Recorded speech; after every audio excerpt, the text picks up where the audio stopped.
आगे हम सीजीन और सार्जेंट डोंग को एक साथ देखते हैं, जहां पर इन दोनों ने एक ही तरह के टी शर्ट पहने हुए थे। सीजीन यहाँ इसकी फोटो निकालता है जिस पर सार्जेंट डोंग मना कर रहा था, और फोटो निकालने के बाद ये उसको म्योंगजो के पास भेज देता है। हम अब म्योंगजो को देखते हैं जो सार्जेंट डोंग के पिक्चर्स को देखकर काफी स्माइल कर रही होती है। यही सीन शिफ्ट होता है मोयोन की तरफ, जहाँ हम देखते हैं कि ये लोकल बच्चों की साफ सफाई कर रही होती है। यहाँ हम उस लड़के को भी देखते हैं जो उस दिन हॉस्पिटल से भाग गया था। इस लड़के ने फिर एक पेंटिंग बनाई थी जिसमें एक लड़का और एक लड़की होते हैं, और उसी के साथ उसमें 2-4 बच्चे और भी थे। यानी कि इस लड़के ने सीजीन, मोयोन और अपने साथियों की ड्राइंग बनाई थी। तस्वीर को देखते ही मोयोन को अपना पास्ट याद आने लगता है, जिसमें हम ये देखते हैं कि ये लोकल बच्चों को साफ सफाई और हाइजीन के बारे में बता रही होती है। क्योंकि इन बच्चों को इंग्लिश समझ में नहीं आता है, इसीलिए ये सीजीन से कहती है कि ये जो भी कह रही है ये उसको ट्रांसलेट करके बच्चों को बताए, जिस पर सीजीन मोयोन की बात ट्रांसलेट ना करके बच्चों को जोक सुना रहा होता है। पर यहाँ मोयोन देखती है कि बच्चे तो इसकी बात पर हंस रहे हैं, ऐसा क्या कह दिया इसने। खैर, कहानी प्रेजेंट में आती है और अब हम सीजीन को देखते हैं। इसके पास आइलैंड का पत्थर होता है जो कि बाद में मोयोन ने इसको दे दिया था। ये भी यहाँ अकेले बैठ के काफी बोर हो रहा होता है और इसे भी अपने पास्ट के मेमोरी याद आ रहे होते हैं। नेक्स्ट सीन में हम डैनियल को देखते हैं जो अपनी कार को ठीक करके मोयोन के पास आता है, क्योंकि ये गाड़ी पानी में गिरने की वजह से खराब हो गई थी, मगर डैनियल ने अब इसको ठीक कर दिया है। खैर, धीरे धीरे वक्त बीतता जा रहा होता है। मोयोन अपना काम खत्म करके कोरिया वापस जा रही होती है। जाने से पहले ये सारे सामानों का लिस्ट बना रही होती है। यहाँ म्योंगजो इसके साथ होती है। बातों ही बातों में म्योंगजो इससे पूछ रही होती है कि क्या ये सीजीन को लाइक करती है, जिस पर ये बिल्कुल खामोश होती है। मीनवाइल यहीं पर म्योंगजो को सीजीन का कॉल आता है। ये उससे पूछ रही होती है कि मैं मोयोन को क्या बुलाऊं, डॉक्टर या फिर तुम्हारी गर्लफ्रेंड। ये इसके सामने ही इसकी चुगली सीजीन से कर रही होती है। इसकी सारी बातें सुनकर सीजीन इससे कह रहा होता है कि ये मोयोन के साथ अच्छे से पेश आए, जिस पर ये कह रही होती है कि तुमको बड़ी फिक्र हो रही है उसकी।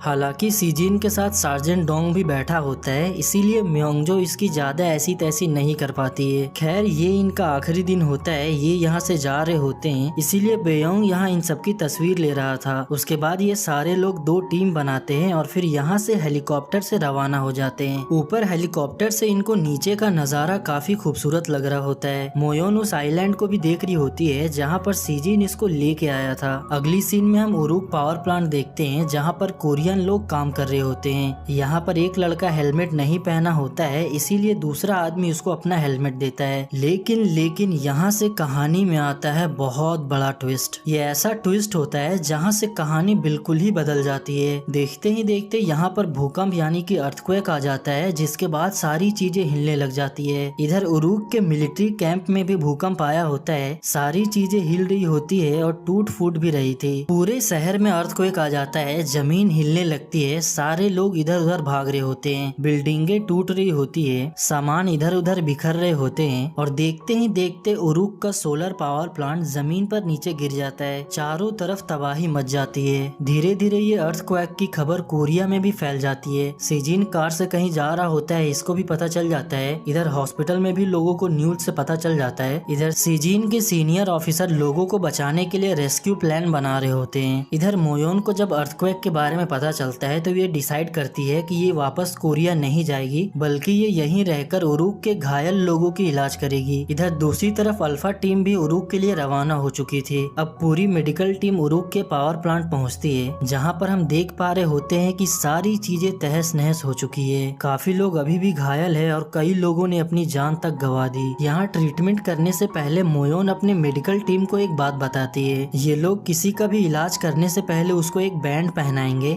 ये लोग रिबन बैंड इसलिए अप्लाई कर रहे होते हैं ताकि इन लोगों को पता चले कि किसका इलाज पहले करना है और किसका बाद में। हमें यहाँ 4 डिफरेंट बैंड्स के बारे में बताया जाता है। ग्रीन बैंड जिसको ज्यादा इलाज की जरूरत नहीं है, येलो बैंड जिसको कम चोटें आई है, और लाल बैंड जिसको फौरन इलाज की जरूरत है, और फाइनली एंड में एक ब्लैक बैंड जो ये इंडिकेट करेगा कि वो आदमी इस दुनिया में नहीं है, मतलब कि ये ब्लैक बैंड उस पर इस्तेमाल करेंगे जो लोग मर चुके हैं। पूरी मेडिकल टीम अपने काम में लग जाती है। यहाँ के हालात बहुत ही खराब होते हैं। अगले सीन में हम इस पावर प्लांट के मैनेजर को देखते हैं जो कि मलबे के नीचे दबा हुआ था और इसका एक वर्कर जिसको इसने हेलमेट दिया था, हम उसको देख पा रहे होते हैं कि एक लोहे का टुकड़ा उसके शरीर के आर पार हो गया था। ये दोनों ही जिंदा होते हैं। इनको बहुत तकलीफ हो रही होती है। मोयोन का एक डॉक्टर फ्रेंड एक वर्कर को बचाने की काफी कोशिश कर रहा होता है। यहाँ मोयोन पहुँचती है, उसके हाथ से येलो बैंड हटाकर उस पे ब्लैक बैंड डालती है, यानी कि ये आदमी मर चुका है। डॉक्टर ली काफी रो रहा होता है। ये काफी परेशान था क्योंकि इसने एक वर्कर की जान नहीं बचा पाई। यहाँ जितने भी लोग होते हैं इसको समझाते हैं कि एक वर्कर मर गया लेकिन अभी भी बहुत सारे घायल हैं। अगर ये ऐसे ही सेंट्री होता रहेगा तो ये इलाज कैसे कर पाएगा। धीरे धीरे रात हो जाती है। यहाँ का सिचुएशन अभी भी बहुत खराब होता है। मेडिकल टीम अपने काम में लगी हुई होती है और कोरियन आर्मी भी इनकी मदद कर रही होती है। खैर देखते ही देखते यहाँ पर अल्फा टीम पहुँच जाती है। एक बार फिर मोयोन और सीजिन आमने सामने होते हैं। आगे सीजिन अपने टीम को समझाता है कि हमें कोई भी कीमत पर जख्मी नहीं होना है। अगर हम लोग जख्मी हो गए तो लोगों को कैसे बचा पाएंगे। यहाँ ये सारे जने डिसाइड करते हैं कि पावर प्लांट के अंदर जितने भी लोग फंसे हुए हैं अब ये उनको रेस्क्यू करेंगे। सार्जेंट डोंग की भी मुलाकात म्योंगजो से होती है। म्योंगजो इसको यहाँ ऑर्डर देती है कि इसको भी किसी भी हाल में जख्मी नहीं होना है। इधर ये दोनों भी एक दूसरे को सही सलामत रहने के लिए दुआएं दे रहे होते हैं। सीजिन इससे कह रहा था कि इसको अफसोस हो रहा होता है कि यहाँ से जाने से पहले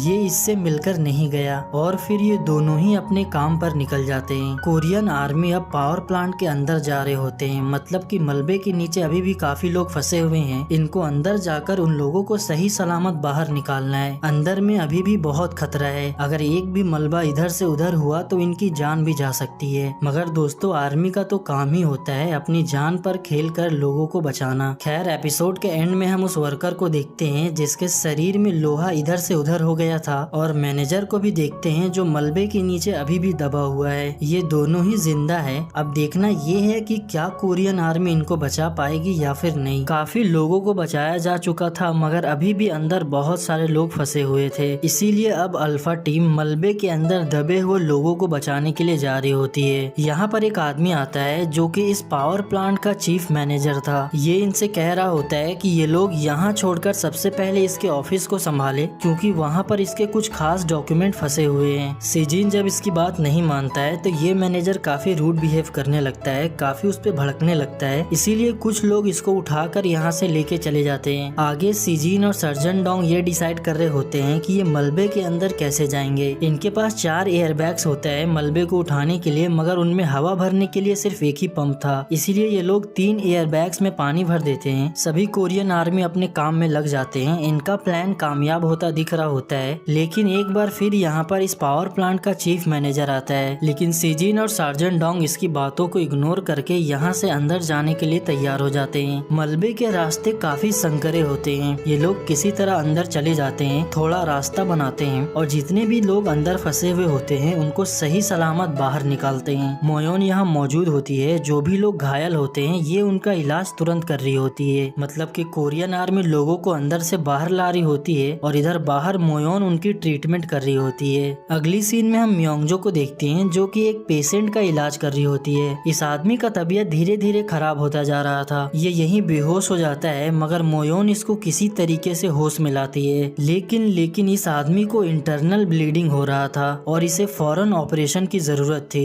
अगर सही समय पर इसका ऑपरेशन नहीं किया गया तो ये मर भी सकता है। ये लोग इसको हॉस्पिटल भी नहीं ले जा सकते क्योंकि इनके पास उतना टाइम भी नहीं है। इसीलिए ये तीनों डॉक्टर्स मिलकर डिस्कस करते हैं कि इनका ऑपरेशन यहीं खुले में करेंगे। आगे हम डॉक्टर ली को देखते हैं जो कि एक मुस्लिम औरत का इलाज कर रहे होते हैं। यहाँ ये इसको एनेस्थीसिया का इंजेक्शन दे रहे होते हैं मगर ये औरत इंजेक्शन लेने के लिए तैयार नहीं थी। दरअसल ये औरत प्रेग्नेंट होती है और डॉक्टर ली इसके लैंग्वेज को नहीं समझ पा रहे होते हैं। ये औरत इसको समझाने की कोशिश कर रही थी कि अगर ये इंजेक्शन ले ली तो इसके बच्चे को कुछ हो सकता है, मगर डॉक्टर ली को तो इसका भाषा समझ ही नहीं आ रहा होता है। तो लास्ट में ये इसको एक फोटो दिखाती है, अल्ट्रासाउंड का फोटो, जिसको देखने के बाद ये फाइनली समझ जाता है कि ये औरत पेट से है, इसीलिए ये इसको इंजेक्शन नहीं देता। सभी लोग अपने अपने काम में बिजी होते हैं। कोरियन आर्मी लोगों को रेस्क्यू कर रहे होते हैं। यहाँ पर जितने भी डॉक्टर्स होते हैं उनका देखभाल कर रहे होते हैं, उनका ट्रीटमेंट कर रहे होते हैं। यहाँ सीजिन भागे भागे आता है और डॉक्टर मोयोन को एक इमरजेंसी इमरजेंसी सिचुएशन के बारे में बताता है। और जब ये बिल्डिंग के अंदर पहुंचती है तो देखती है कि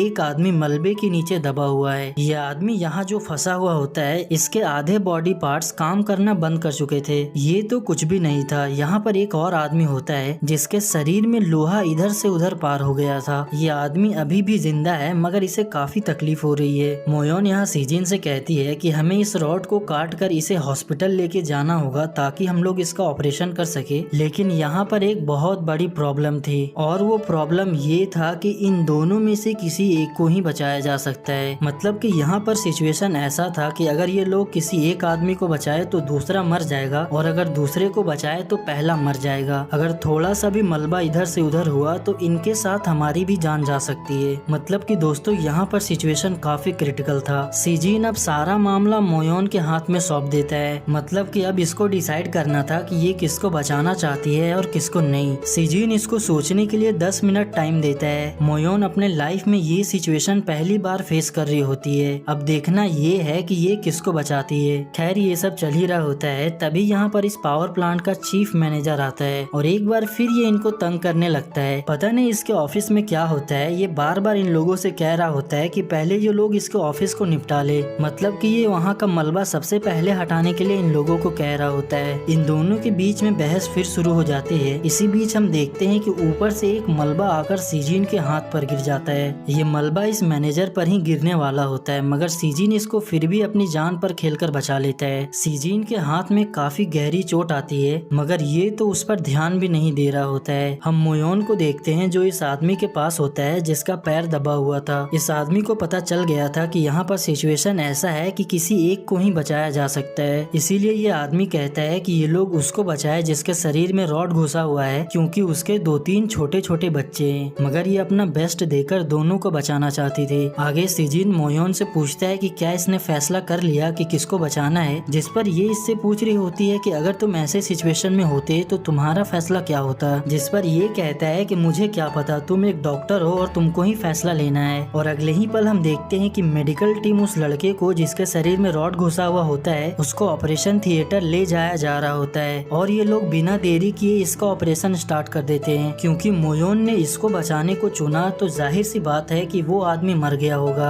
आगे हम देखते हैं कि वो आदमी सचमुच इस दुनिया से चला गया। कोरियन आर्मी इसके बॉडी को कॉफिन बैग में पैक कर रही होती है। खैर हालात धीरे धीरे काबू में आता है। जिसका ये लोग खुले में ऑपरेशन कर रहे होते हैं वो भी बच जाता है और देखते देखते यहाँ पर सीजिन के सीनियर भी बैकअप टीम लेकर पहुँच जाते हैं। अल्फा टीम और मेडिकल टीम को रेस्ट लेने के लिए भेज दिया जाता है। तब तक बैकअप टीम यहाँ का मामला संभालेगी, इसीलिए ये लोग यहाँ से मिलिट्री कैंप के लिए रवाना हो जाते हैं। दूसरी तरफ मोयोन के बॉस मोयोन के कलीग्स को बता देते हैं कि अभी वहाँ का मामला शांत हो गया है और हमारी मेडिकल टीम बिल्कुल महफूज है। अगली सीन में हम कोरियन आर्मी को देखते हैं जो कि अपना खाना खा रहे थे। सीजिन इनके पास आता है और इनसे कहता है कि कल भी इन लोगों को रेस्क्यू मिशन पर जाना है, इसीलिए आज जो कुछ भी हुआ तुम लोग उसके बारे में मत सोचो और थोड़ा रेस्ट करो। मियोंगजो और सार्जेंट डोंग भी उस दिन के बाद से आज पहली बार मिल रहे थे। डोंग इससे कन्फेस कर रहा होता है कि इसको इसे छोड़कर नहीं जाना चाहिए था। खैर इनके बीच में जो दूरियां थी वो अब धीरे धीरे खत्म हो रहा था। अगली सुबह हम देखते हैं कि जिन लोगों को ऑपरेशन हुआ था वो लोग अब खतरे से बाहर थे। धीरे धीरे सबकी तबीयत ठीक हो रही थी, सभी लोग रिकवर कर रहे थे। टोटल 18 लोगों ने अपनी जान गंवाई थी और 41 लोग घायल हुए थे। जो लोग मर चुके होते हैं मोयोन उनको श्रद्धांजलि दे रही होती है। आगे सीजिन का एक सोल्जर सिपाही ये नोटिस करता है कि इसके हाथ पर काफी गहरा चोट लगा हुआ है। मोयोन उसकी ये बात सुन लेती है, इसीलिए ये इसकी टांके लगा रही होती है। सीजिन इसको थैंक्स कह रहा होता है क्योंकि इसने जो किया वो काबिले तारीफ थी। इसने अपना बेस्ट दिया और लोगों को बचाया। बदले में मोयोन भी इसको थैंक्स कहती है। सीजिन इससे कह रहा होता है कि जब ये यहाँ से गया था तो इसको हर पल हर समय सिर्फ इसकी याद आ रही थी। यहाँ सीजिन फिर इसके सामने एक बार अपनी फीलिंग को जाहिर करता है मगर मोयोन अभी भी बहुत कंफ्यूज है। जबकि सीजिन इससे ये भी कहता है कि जब ये यहाँ से गया था तो इसको हर पल हर समय सिर्फ इसकी ही याद आ रही थी और इस बार ये सचमुच में सीरियस है। सीजिन को अपने हेडक्वार्टर्स में रिपोर्ट करना था, इसीलिए यहाँ से ये चला जाता है और मोयोन को एक जरूरी कॉल करना था, इसीलिए ये भी यहाँ से चली जाती है। दरअसल ये उस आदमी के फैमिली से बात कर रही होती है जो आदमी मलबे के नीचे दबा हुआ था। वो अपने आखिरी समय में मरने से पहले जितनी भी बातें मोयोन से कही थी, मोयोन वो सारी बातें उस आदमी के वाइफ वाइफ को बता रही होती है और यहाँ उससे बात करते करते मोयोन काफी इमोशनल हो जाती है। उस आदमी ने मरने से पहले अपनी बीवी के लिए ये मैसेज छोड़ा था, वो अकेले ना रहे बल्कि किसी और से शादी कर ले। जब मोयोन उसके वाइफ से बात कर रही होती है तो ये काफी इमोशनल हो जाती है। सीजिन उसको रोता हुआ देख लेता है। जब ये रोते हुए आ रही होती है तो सीजिन इसको देख लेता है। सीजिन इसका मूड ठीक करने के लिए जोक मार के इसको हंसाता है, इसे आसमान दिखाता है जो कि काफी खूबसूरत दिख रहा होता है। यहाँ मोयोन सीजिन से कहती है कि ये बहुत खुश है क्योंकि ये यहाँ पर आ गया। अगर तुम उरुक वापस नहीं आते तो मैं शायद यहाँ से भाग चुकी होती।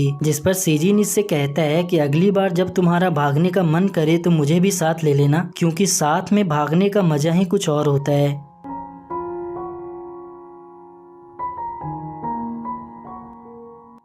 अगली सीन में हम उरुक के चीफ मैनेजर को देखते हैं जिसको कैप्टन आर्गुस काफी मार रहा होता है। ये यहाँ इस मैनेजर से डायमंड मांग रहा होता है, जिस पर ये कहता है कि इसने डायमंड को एक महफूज जगह पर छिपा के रखा है, ये थोड़ा टाइम और दे तो ये इसको ला के ये दे देगा। चीफ मैनेजर उस डायमंड को अपने ऑफिस में ही छिपा के रखा था, शायद इसीलिए उस दिन ये कोरियन आर्मी को अपना ऑफिस सबसे पहले देखने के लिए कह रहा होता है। ये कैप्टन आर्गुस से थोड़ा टाइम मांग रहा होता है। यहीं से सीन शिफ्ट होता है एक और वर्कर पर और हम देखते हैं कि ये मलबे के नीचे अभी भी फंसा हुआ है। सारे वर्कर्स को रेस्क्यू कर लिया गया था मगर शायद कोरियन आर्मी इस तक नहीं पहुंच पाई थी। ये यहाँ बहुत चिल्ला रहा होता है, इसका एक पैर नीचे मलबे में दबा हुआ था और अपने जीने की आस तो ये धीरे धीरे बिल्कुल छोड़ ही चुका था। बाहर हम सार्जेंट डोंग को देखते हैं जो जेसीबी की मदद से मलबे को हटवा रहा होता है क्योंकि अभी भी 3 वर्कर मिसिंग थे। सार्जेंट डोंग का ये कहना था कि जो लापता है मतलब कि वो जिंदा है, इसीलिए हम उसे तब तक ढूंढेंगे जब तक वो मिल न जाए। इसीलिए आगे हम देखते हैं कि कोरियन आर्मी डॉक्टर्स के साथ एक बार फिर मलबे के नीचे जा रहे होते हैं। यहाँ हर कोई सभी लोग अलग अलग डायरेक्शन में ढूंढ रहे होते हैं। डॉक्टर ली को वो वर्कर मिल जाता है जिसका पैर मलबे के नीचे दबा हुआ था।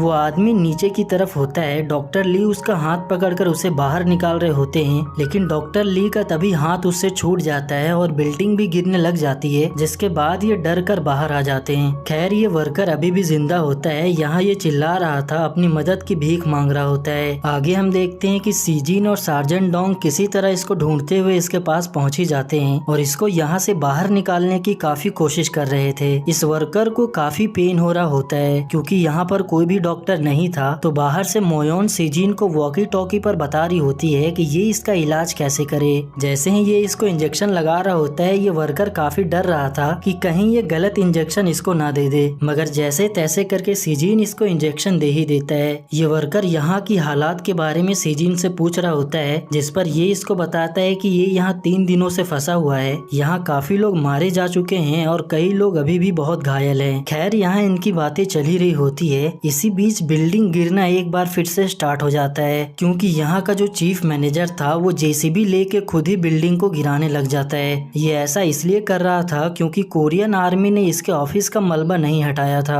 आर्मी को जब ये पता चलता है कि ये मलबे को गिराने की कोशिश कर रहा है तो ये इसको निकालते हैं और इसे बहुत मारते हैं। सिचुएशन और भी खराब हो चुका था। सीजिन जो इस वर्कर को बचाने के लिए यहाँ पर आया था, हम देखते हैं कि ये वर्कर जिंदा है मगर अब सीजिन बेहोश है। खैर सीजिन जिंदा होता है, ये मरा नहीं था क्योंकि ये बिल्डिंग एक बार फिर हिली थी जिसके वजह से यहाँ का रास्ता बंद हो चुका था। मतलब कि अब ना ही कोई बाहर से अंदर आ सकता है और ना ही ये दोनों यहाँ से बाहर जा सकते हैं। ये वर्कर फिर डरने लग जाता है कि अब ये यहीं मरेगा, जिस पर सीजिन इससे कहता है कि तुम डरो मत, तुम्हारी गर्लफ्रेंड तुम्हारा इंतजार कर रही होगी। पर ये कहता है कि मेरी तो कोई गर्लफ्रेंड ही नहीं है। जब ये वर्कर इससे पूछता है कि इसकी कोई गर्लफ्रेंड है तो ये इसको बताता है कि क्या तुम डॉक्टर मोयोन को जानते हो जिसे मैं पसंद करता हूँ। ये हाँ कहता है। तब यहाँ सीजिन इससे कहता है कि मैंने उसे 3 बार प्रपोज किया है मगर तीनों ही बार उसने मुझे रिजेक्ट कर दिया। जिस पर फिर ये वर्कर इससे कहता है कि तुम्हें तो शर्म से मर जाना चाहिए। इधर बाहर लोग काफी परेशान हो रहे होते हैं क्योंकि इनका कनेक्शन बिग बॉस यानी कि सीजिन से टूट चुका था। सबको यही लग रहा होता है कि सीजिन मर गया। काफी समय बीत जाता है। सार्जेंट डोंग मलबे को हटाते हटाते किसी तरह इनके पास पहुंच जाता है और फिर किसी तरह इन दोनों को सही सलामत यहाँ से बाहर निकाल लिया जाता है। यहाँ वो मैनेजर फिर आता है इनको परेशान करने के लिए, लेकिन इस बार सार्जेंट डोंग का ऐसा गुस्सा फूटता है, वो इसको इतना मारता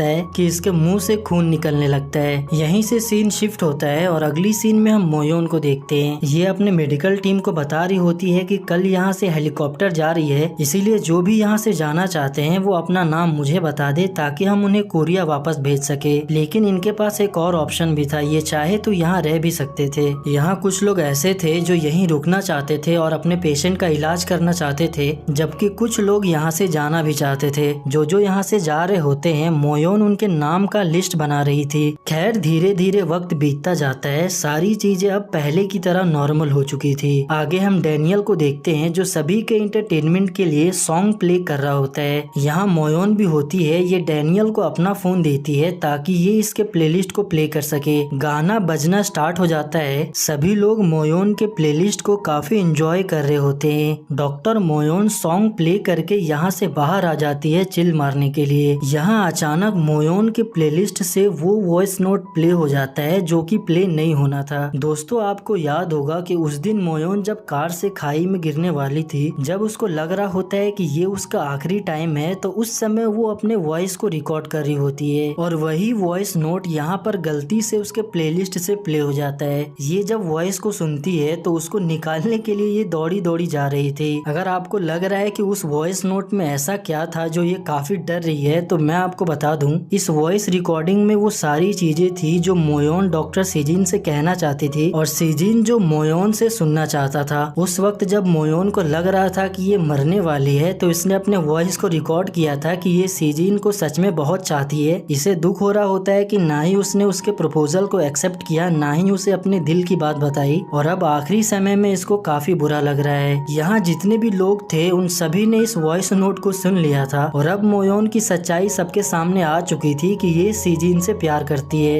ये भागे भागे यहाँ पर आती है, अपने फोन को यहाँ से निकालती है और यहाँ से फिर भाग जाती है। यहाँ सीजिन भी मौजूद होता है, हम सीजिन को भी देखते हैं। ये तो काफी खुश हो रहा था क्योंकि अब इसको पता चल गया था कि मोयोन के दिल में इसके लिए क्या फीलिंग्स है। मोयोन एम्बैरेस होके यहाँ से भाग रही होती है, लेकिन सीजिन इसके रास्ते में आ जाता है। मोयोन उल्टा इससे कह रही होती है कि तुमने उस वॉइस नोट को क्यों सुना, तुम्हें अपनी कान बंद कर लेनी चाहिए। And then season was like इसमें मेरी क्या गलती है, वो तो अपने आप प्ले हो गया। मोयोन बस इसके सामने से किसी तरह भागना चाहती थी, इसीलिए इसे कह रही होती है कि ना ही वो आवाज मेरी थी, ना ही ये फोन मेरा है। मगर सीजिन को सब पता है कि ये झूठ कह रही है। अब फाइनली ये इससे इसका जवाब मांग रहा होता है। मरने से पहले तुमने कन्फेस किया था कि तुम मुझसे प्यार करती हो, एंड देन जब तुम जिंदा हो तो क्या तुमने अपना मन बदल लिया। ये झूठ झूठ कह रही होती है कि ना ही वो आवाज मेरी थी, ना ही ये फोन मेरा है, तुम मुझे बस जाने दो। मोयोन सीजिन को डिस्ट्रैक्ट करने की काफी कोशिश करती है, मगर सीजिन ने इसके हाथ को पकड़ रखे थे। वो इससे जवाब मांग रहा था कि क्या ये इसको सच में पसंद करती है। मोयोन ने सीजिन को कई बार रिजेक्ट किया है, मगर आज फैसला होके रहे। मोयोन कहती है कि ठीक है, मैं अगर सच बताऊं तो तुम मुझे यहाँ से जाने दोगे, जिस पर ये हाँ कहता है और इसी के साथ इसका हाथ छोड़ता है। सीजिन जैसे ही इसका हाथ छोड़ता है, ये फिर यहाँ से 9-2-11 हो जाती है। खैर यही सीन शिफ्ट होता है। अगली सीन में हम 3 कोरियन सोल्जर को देखते हैं। यहाँ बीच में जो सोल्जर होता है वो राइट वाले सोल्जर से पहले ये शर्त लगाया था कि मोयोन और सीजिन के बीच कुछ भी नहीं चल रहा, मगर अब सबको पता चल ही गया कि उनके बीच में कुछ ना कुछ तो चल ही रहा है, तो ये शर्त हार जाता है। इसीलिए ये राइट वाले सोल्जर को यहाँ पैसे दे रहा था। यहाँ जो लेफ्ट में सोल्जर था वो इन सबसे कह रहा होता है कि क्या हमें मोयोन को भाभी बुलाना चाहिए, जिस पर बीच वाला भड़क के कहता है कि अभी उनकी शादी नहीं हुई है। बीच वाले सोल्जर की बातें सुन के हमें ऐसा ही लग रहा होता है कि शायद इसको मोयोन पर क्रश था, मगर अब जैसे ही सबको सच्चाई पता चली, इस बेचारे के अरमा तो बिखर गए। ये बहकी बहकी बातें कर रहा होता है कि एक डॉक्टर सोल्जर को कैसे डेट कर सकती है, जबकि उसे पता होगा कि एक सोल्जर कितनी मेहनत करता है, अपनी जान को जोखिम में डालकर देश की सेवा करता है। और ये कहते हुए ये यहाँ से चला जाता है। अगले शॉट में हम पूरे मेडिकल टीम को देखते हैं, जहाँ पर ये दवाइयों को लेके कुछ डिस्कस करने वाले थे, पर मोयोन को क्या पता कि यहाँ सब बारी बारी से इसकी लेने वाले हैं। यहाँ एक डॉक्टर कहता है कि चलो सीधा मुद्दे पर आते हैं, तुमने सीजिन से प्यार का इजहार किया राइट, जिस पर तो दूसरी डॉक्टर कहती है कि नहीं, सीजिन ने पहले किया होगा, मतलब कि अब तुम लोग रिलेशन में आ चुके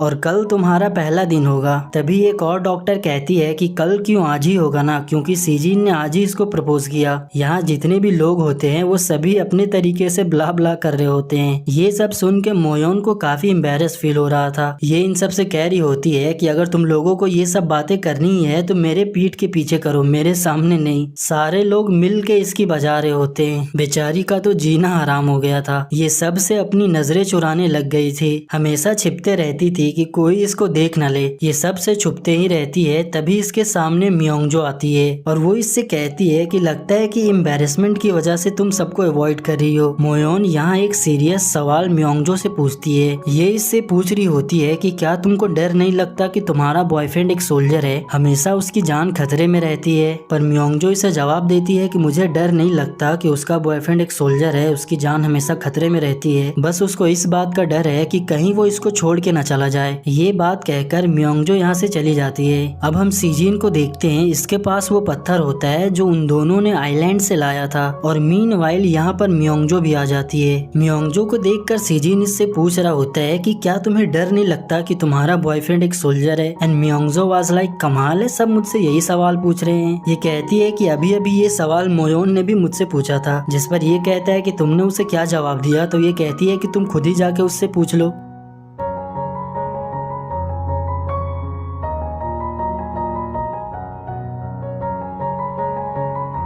खैर अगली सुबह मेडिकल टीम की सारी लड़कियां हमेशा की तरह सोल्जर्स को मार्च करते हुए देख रहे थे। सारी चीजें पहले की तरह अब नॉर्मल हो चुकी थी। यहाँ एक डॉक्टर मोयोन से कहती है कि तुम्हें एक मीटिंग में जाना है। दूसरी डॉक्टर इसको चिढ़ाने के लिए इसके सामने सीजिन का नाम लेती है कि वो तुम्हारे पीछे खड़ा है। ये सुनने के बाद ये यहाँ से ऐसा भागती है कि जैसे कि इसको भूत दिख गया हो। ये पीछे मुड़ के कंफर्म भी नहीं करती कि वहाँ पर सीजिन है भी या नहीं। उसका नाम सुनते ही ये यहाँ से भागने लगती है और भागते भागते एक खिड़की के पास पहुंचती है जहां पर सीजिन सचमुच में होता है। ये जब पीछे मुड़ के देखती है तो काफी डर जाती है। ये इससे कहती है कि अगर तुम वहां पर थे तो यहाँ कैसे आए। तो इस पर ये कहता है कि मैं तो तब से यहीं पर हूँ। सीजिन इससे पूछ रहा होता है कि क्या वो लोग तुमको चिढ़ा रहे हैं। तो ये कहती है कि ये सारी चीजें तुम्हारी वजह से हो रही है। खैर सीजिन यहाँ इसकी 2-4 तारीफ करता है, जिसको सुनने के बाद इसका मूड फ्रेश हो जाता है और फिर यहाँ से ये दोनों मीटिंग के लिए रवाना हो जाते हैं।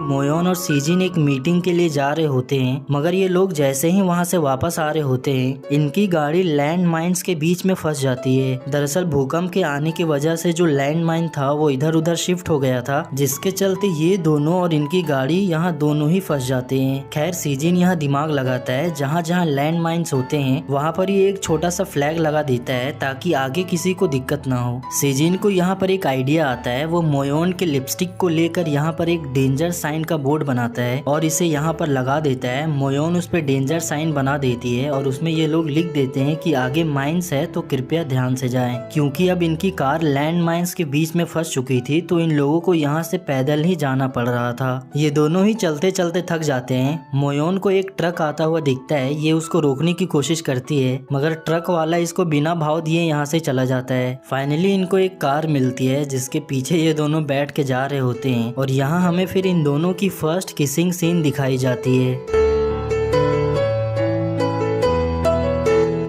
जैसे तैसे करके ये अपने कैंप में पहुंचते हैं। इन दोनों के पीछे कूड़े और घास फूस लगे हुए होते हैं, जिसको देखकर इसके डॉक्टर कलीग्स तो कुछ और ही सोच रहे थे। दूसरी तरफ हम आर्गुस को देखते हैं जो उरुक पावर प्लांट के मैनेजर से उन हीरो के बारे में पूछ रहा था। मैनेजर इसको एक डब्बा देता है और कहता है कि सारे हीरे इसमें ही है, मगर घर आकर जैसे ही ये लोग उस डब्बे को चेक करते हैं उसमें हीरे नहीं होते हैं। एक बार फिर मैनेजर ने इन लोगों को धोखा दे दिया। तो अब सवाल ये है कि इसने हीरे को कहाँ छुपाया है। तो आगे हमें पता चलता है कि इसने हीरे को निगल लिया है और अब यहाँ से ये 9-2-11 होने वाला है। कैप्टन आर्गुस के लोग इसके पीछे पड़े हुए होते हैं मगर ये किसी तरह यहाँ से छिपते हुए भागने में कामयाब हो जाता है। अगली सीन में हम सीजिन को देखते हैं जो एक स्नाइपर लेके मोयोन को ताड़ रहा होता है। यहाँ सार्जेंट डोंग इससे पूछता है कि ये क्या कर रहा है, जिस पर ये कहता है कि इसकी टारगेट काफी खूबसूरत दिख रही है। खैर अगली सुबह हम देखते हैं कि कोरियन सोल्जर से मिलने के लिए मेजर यून यहाँ पर आते हैं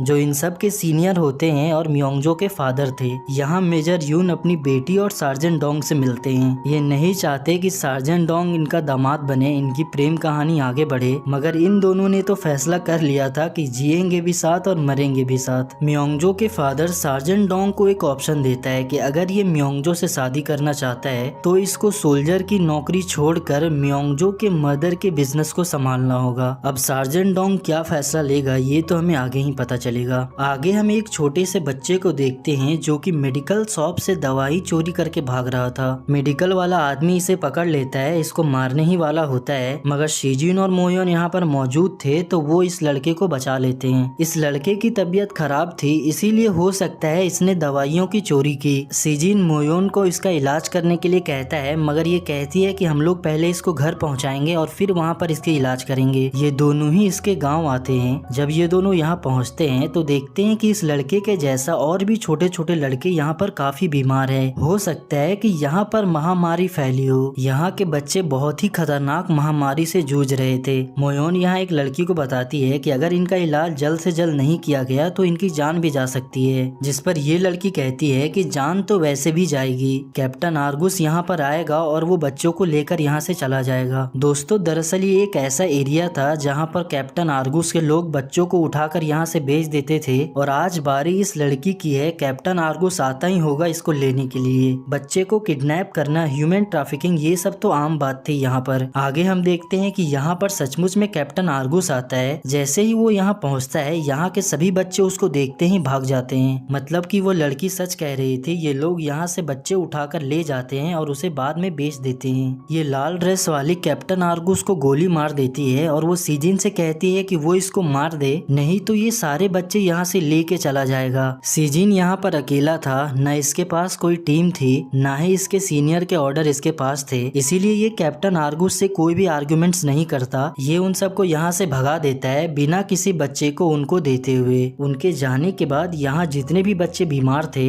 ये उन सबको कैंप में लेकर आते हैं और यहाँ उनका इलाज किया जाता है। वो लाल ड्रेस वाली लड़की जिसका नाम फातिमा था, वो मोयोन पर काफी गुस्सा कर रही थी कि इन लोगों ने क्यों कैप्टन आर्गुस को जाने दिया, आगे वो फिर आएगा और इनको परेशान करेगा। मोयोन उसको समझाती है कि उसे डरने की कोई भी जरूरत नहीं, क्योंकि उसकी देखभाल के लिए यहाँ पर कोरियन सोल्जर्स हैं। अगर वो फिर आएंगे तो ये लोग उनको फिर भगा देंगे। शिजिन ये सारी बातें अपने सीनियर यून से डिस्कस करता है, मगर इनका कहना था कि ये केस इनका नहीं है, इसीलिए ये लोग ज्यादा इस पर ध्यान ना दे, बस इनको शांति मेंटेन करने के लिए कहा जाता है। अगली सीन में हम उरुक पावर प्लांट के मैनेजर को देखते हैं, जिसने कैप्टन आर्गुस के हीरे को निगल लिया था। ये अपना भेष बदल कर उरुक को छोड़ने ही वाला होता है, मगर आर्गुस के लोग जो इसके पीछे हाथ धो के पड़े हुए थे, वो इसको पकड़कर कैप्टन आर्गुस के सामने पेश करते हैं। इन लोगों को पता चल गया था कि इसने हीरे को निगल लिया है, इसीलिए यहाँ ये लोग इसके पेट को फाड़ कर हीरे निकालने वाले थे। मगर यहाँ अचानक पहुँच जाती है अल्फा टीम, जो इन लोगों को बहुत मारती है और ये लोग मैनेजर को बचा लेते हैं।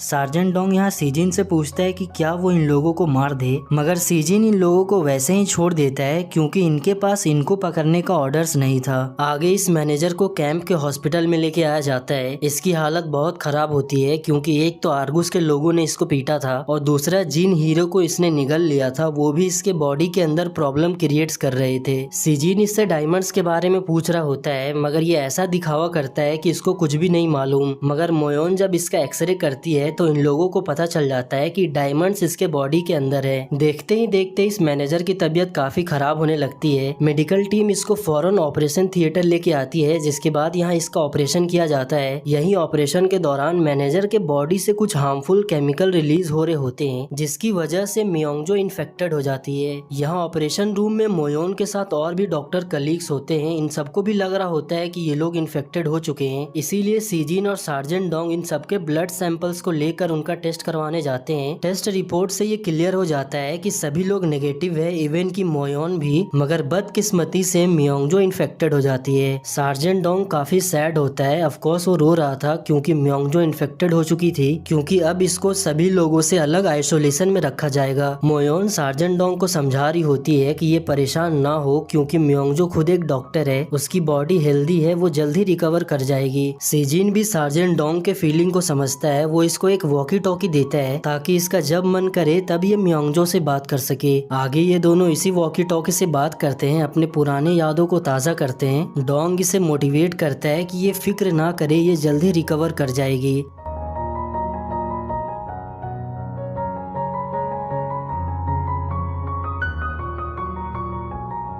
शीन यही शिफ्ट होता है। अब हम मोयोन को देखते हैं। ये इन बच्चों का देखभाल कर रही होती है जिसको सीजिन और इसने गांव से लेकर आया था। इसी ट्रीटमेंट के दौरान यहाँ पर पावर कट हो जाता है। क्योंकि अब पावर कट हो गया तो ऑक्सीजन सप्लाई भी रुक जाता है। वो मैनेजर जिसका अभी अभी ऑपरेशन हुआ था उसकी तबीयत और भी खराब होने लग जाती है क्योंकि उनका ऑक्सीजन सप्लाई रुक चुका था। डॉक्टर चिंगसू इसको किसी तरह संभालते हैं क्योंकि यहाँ पर मियोंग जो मौजूद थी तो वो सबसे पहले इस मैनेजर को इंजेक्शन देती है एंड देन वो उसको मैन मेड ऑक्सीजन से उसको ऑक्सीजन प्रोवाइड करा रही होती है। ये दोनों अपनी पूरी जान लगा देते हैं इसको बचाने के लिए। थोड़ी देर बाद यहाँ डॉक्टर मोयोन भी आती है, वो भी इसका देखभाल करती है। ये तीनों पूरी कोशिश करते हैं तब जाकर सिचुएशन कुछ नॉर्मल हो पाता है। खैर मैनेजर को तो किसी तरह बचा लिया जाता है लेकिन अब म्योंगजो की तबीयत धीरे धीरे खराब होने लगती है। इसको सारी चीजें ब्लर नजर आ रही होती है, यहाँ तक कि ये अपने फोन को भी नहीं देख पा रही थी। इसी बीच इसके डैड का फोन आता है जो कि वो भी काफी परेशान थे क्योंकि म्योंगजो को जिंदा रहने के चांसेस सिर्फ 50% थे। ये अपने फादर से कह रही होती है कि अगर ये इस बीमारी से लड़कर जीत जाती है तो इसके फादर को इसकी शर्तें माननी होगी। और वो शर्त ये था कि इसके फादर सार्जेंट डोंग को मिलिट्री से रस्टिकेट नहीं करेंगे और इन दोनों की शादी के लिए वो मान जाएंगे। म्योंगजो के डैड इसकी हर ख्वाहिश पूरी करने के लिए तैयार थे, बस ये जल्दी से ठीक हो जाए। अपने डैड से बात करते करते यहाँ म्योंगजो की तबीयत और भी खराब हो जाती है। इसके हाथ से फोन गिर जाता है। अब ये पूरी तरह सेंसलेस हो चुकी थी। मोयोन और मेडिकल टीम इसके पास आते हैं। जब वो इसका चेक करते हैं तो पता चलता है कि इसका बुखार काफी बढ़ चुका है। यहाँ ये लोग एक बार टब को लाते हैं जिसमें आइस क्यूब डाल के ठंडे पानी में म्योंगजो को डाला जाता है ताकि इसका बुखार कम हो, मगर अभी भी वो खतरे से बाहर नहीं है। म्योंगजो के इलाज के लिए जिन दवाइयों की जरूरत होती है डैनियल वो कहीं बाहर से यहाँ पर लेके आ रहा था, लेकिन रास्ते में कैप्टन आर्गुस के लोग उसे रोक लेते हैं। वो लोग डैनियल को मारते भी हैं और दवाइयों से भरी गाड़ी को लेकर फरार हो जाते हैं। जब सीजिन और अल्फा टीम को ये सारी बातें पता चलती है तो ये लोग मौकाए वारदात पे पहुंचते हैं जहां पर कैप्टन के लोग इन सभी लोगों को गन पॉइंट पर ले लेते हैं। दरअसल ये लोग ये सब इसलिए कर रहे होते हैं क्योंकि इनको डायमंड्स चाहिए था। सीजिन इन लोगों को वो हीरे दे देता है जिसके बाद ये लोग डैनियल के गाड़ी को छोड़ देते हैं। जब डैनियल सारी दवाइयां लेकर यहाँ से चला जाता है तो सीजिन और सार्जेंट डोंग कैप्टन के लोगों को फिर से मारकर फिर से उनसे डायमंड छीन लेते हैं।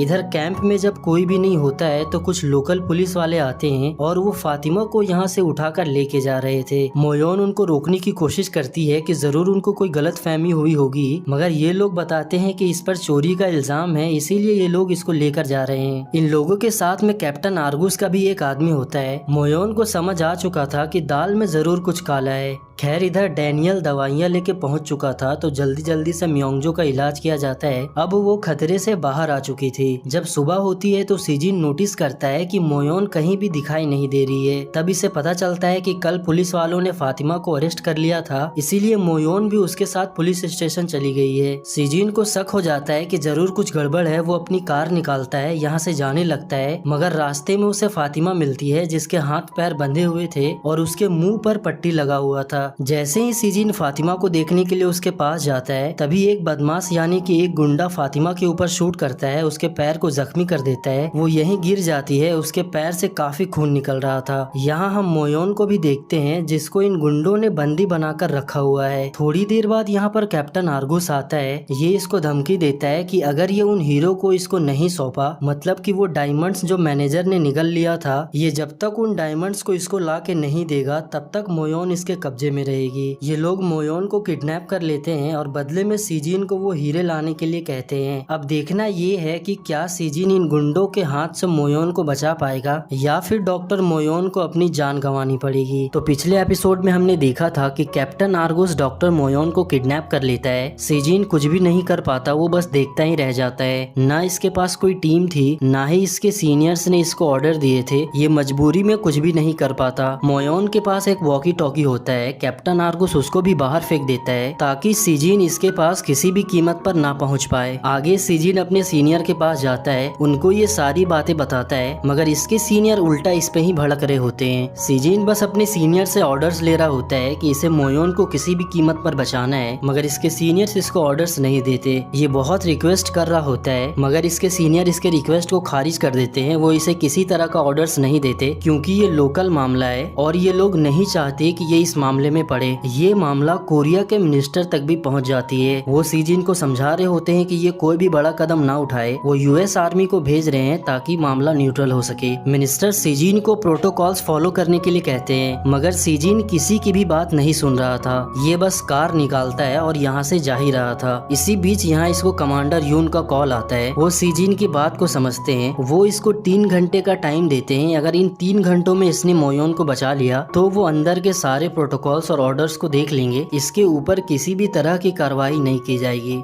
दूसरी तरफ हम डॉक्टर मोयोन को देखते हैं, जिसको कैप्टन आर्गुस ने बांध के रखा है। वो इस पे कभी कभी गन पॉइंट कर रहा होता है और कभी इसे मार रहा होता है। मोयोन बहुत डरी हुई होती है। दूसरी तरफ हम म्योंगजो को देखते हैं, जिसकी तबीयत अब बिल्कुल ठीक हो चुकी है, क्योंकि पिछले पार्ट में हम लोगों ने देखा था कि इनका ट्रीटमेंट सही टाइम पर हो जाता है। म्योंगजो के सामने सार्जेंट डोंग ब्लैक ड्रेस में खड़ा होता है, यानी कि ये कोई मिशन पर जा रहा है। यहाँ डोंग मोयोन और सीजिन की स्टोरी म्योंगजो को बताता है और यहाँ इसको एक फोरहेड किस देकर और फिर अपने अल्फा टीम को रेडी करता है और फिर अच्छे वेपन्स लेकर टीम अल्फा सीजिन को बचाने के लिए रवाना हो जाती है।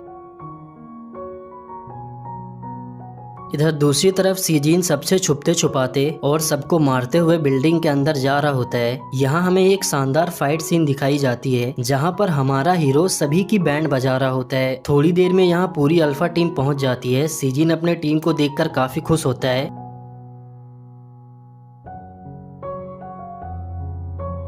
यही सीन शिफ्ट होता है ब्लू हाउस में। कोरियन मिनिस्टर को पता चल गया था कि इनके रोकने के बावजूद भी सीजिन मिशन पर चला गया है। जब यहाँ सभी लोगों से पूछा जाता है कि उसको ऑर्डर किसने दिए, तो यहाँ कमांडर यून यानी कि म्योंगजो के फादर ये एक्सेप्ट कर लेते हैं कि मैंने उसको ऑर्डर्स दिया है, मैं उसके पूरे मिशन की जिम्मेदारी लेता हूँ। यहाँ पर मामला थोड़ा बिगड़ जाता है। मेजर यून जो कि सेना के कमांडर है, इनकी यहाँ इस पॉलिटिशियन से बहस शुरू हो जाती है। हालांकि कमांडर यून ने सारे मिशन का जिम्मा अपने सर ले लिया था। अगर कुछ भी ऊंच नीच हो जाता है तो इनको रिजाइन भी करना पड़ सकता है।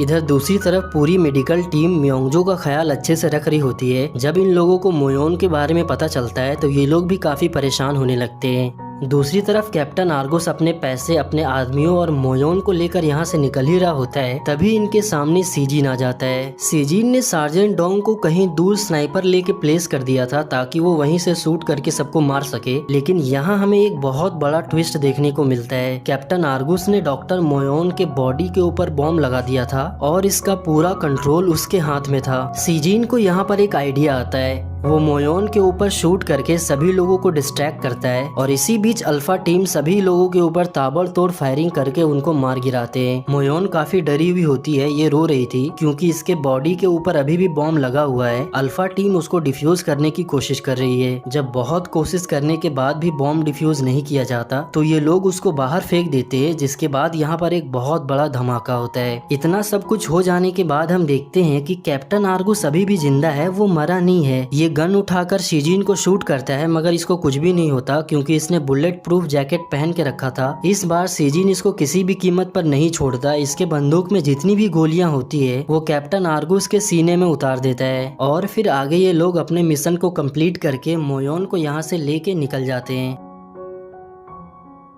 अगली सीन में इधर कोरिया के पॉलिटिशियन को पता चल जाता है कि मिशन पूरा कंप्लीट हो चुका है, हॉस्टेज को रेस्क्यू कर लिया गया है, मामला अब पूरी तरीके से शांत हो चुका है। कमांडर यून को कोई भी तरह का प्रॉब्लम फेस नहीं करना पड़ता। खुद यहाँ प्रेसिडेंट इनकी तारीफ करते हैं। मोयोन को जहाँ पर गोली लगी थी उसके डॉक्टर कलीग्स उसका ट्रीटमेंट कर रहे होते हैं। सारी चीजें अब पहले की तरह न्यूट्रल हो चुकी थी। हमेशा की तरह ये लोग सोल्जर्स को मार्च करते हुए देख रहे थे।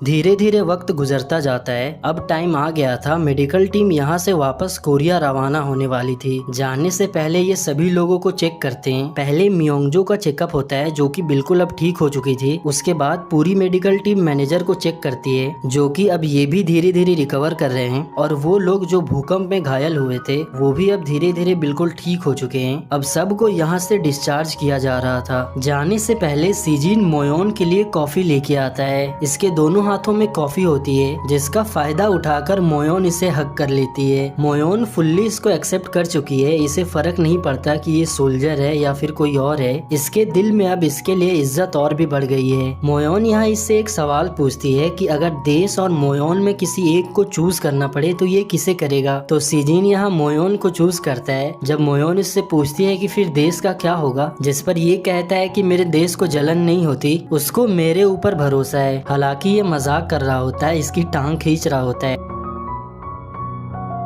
जाने से पहले ये दोनों एक और काम करके जाते हैं। वो लड़की जिसका नाम फातिमा था, जिसको इन दोनों ने मिल के बचाया था, ये उसका जॉब पास ही के रेस्टोरेंट में लगवा देते हैं जहाँ पर ये लोग हमेशा खाना खाने के लिए जाया करते थे। अब से ये यही काम करेगी। आगे हम देखते हैं कि ये सारे लोग अपने बैग को पैक करते हैं। सभी का यहाँ एक ग्रुप फोटो लिया जाता है और फिर अगले ही पल ये सारे लोग अपने देश कोरिया वापस पहुँच जाते हैं। कोरिया आने के बाद ये सारे लोग सबसे पहले हॉस्पिटल जाते हैं जहाँ पर इनका मैनेजर धूमधाम से इनका स्वागत करता है। सही में इनका मैनेजर इनका बड़े अच्छे से स्वागत करता है। खैर मोयोन अब अपने फ्रेंड से मिलती है और इसको वो सारी बातें बताती है जो उरुक में इसके साथ हुआ था। अब तक तो पूरे हॉस्पिटल में ये सबको पता चल गया था कि मोयोन सीजिन को डेट कर रही है। आगे ये अपने मैनेजर से मिलने के लिए जाती है जहाँ पर इसका मैनेजर इससे माफी मांग रहा होता है क्योंकि इसने पहले मोयोन को बहुत ही अनकंफर्टेबल फील करवाया था। इसी ने मोयोन को उरुक जाने के लिए फोर्स किया था और वो इसलिए क्योंकि मोयोन ने इसके प्रपोजल को रिजेक्ट कर दिया था।